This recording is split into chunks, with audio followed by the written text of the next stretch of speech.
Nous allons partir pour Moscou, retrouver Dominique Derda et nous allons parler élection présidentielle. C'est le 18 mars prochain en Russie, une élection sans suspense puisque Vladimir Poutine est en tête et très largement dans les sondages. Mais il reste une inconnue, Dominique, c'est le taux de participation. Bonjour.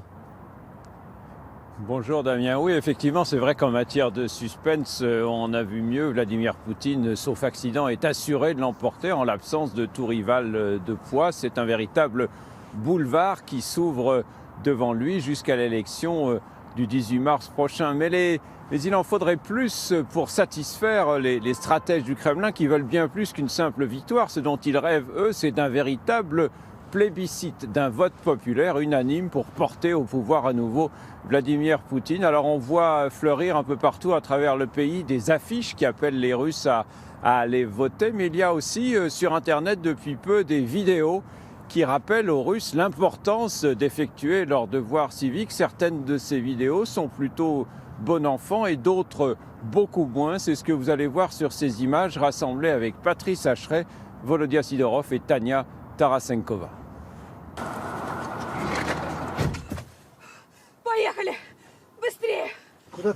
C'est une jeune femme sur le point d'accoucher. Le chauffeur de taxi comprend qu'il y a urgence.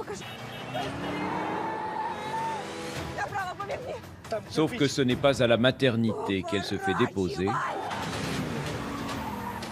mais devant un bureau de vote, juste à temps pour glisser son bulletin dans l'urne.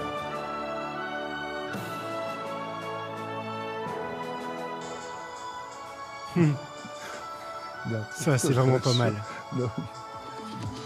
À un mois du premier tour de la présidentielle en Russie, des vidéos comme celle-ci se multiplient sur les réseaux sociaux.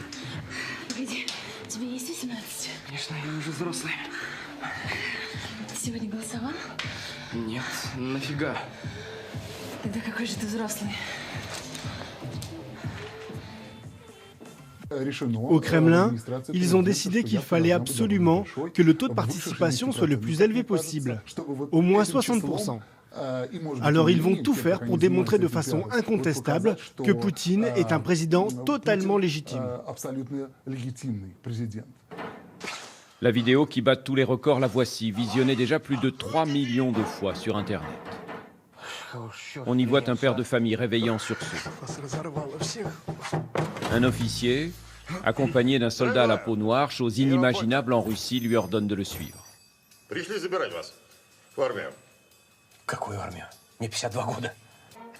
Et le cauchemar ne s'arrête pas là.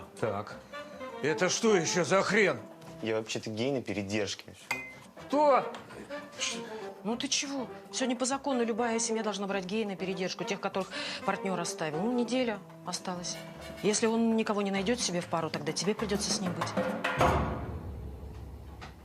Закон есть закон. On montre aux gens des choses qui leur font peur, des choses auxquelles ils n'auraient peut-être pas pensé tout seuls. Et on leur montre ça de façon très concrète, en leur disant « Vous êtes sûr que c'est ça que vous voulez ? Et ça aussi ?» Alors au bout du compte, les gens se disent « C'est vrai, ils ont raison, c'est pas ça que je veux. » Le message adressé aux électeurs est clair. Le 18 mars, si vous ne voulez pas que la Russie devienne un pays du tiers-monde ou qu'elle adopte les valeurs décadentes de l'Occident, pas question de traîner au lit. Allez voter. Dominique, on sait qui est à l'origine de ces vidéos, l'équipe de campagne de Vladimir Poutine ?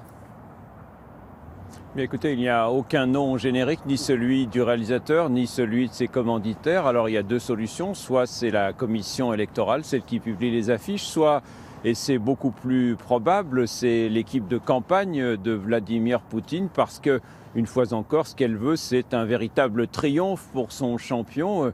Et pour cela, il faut absolument mobiliser les électeurs, quitte à jouer, vous l'avez vu, sur le racisme qui est toujours très présent malheureusement dans la société russe, quitte à jouer aussi sur l'homophobie. Je vous rappelle qu'en Russie, il y a quelques années déjà, les députés de la Douma ont voté une loi qui a interdit en Russie ce que l'on appelle ici la propagande homosexuelle.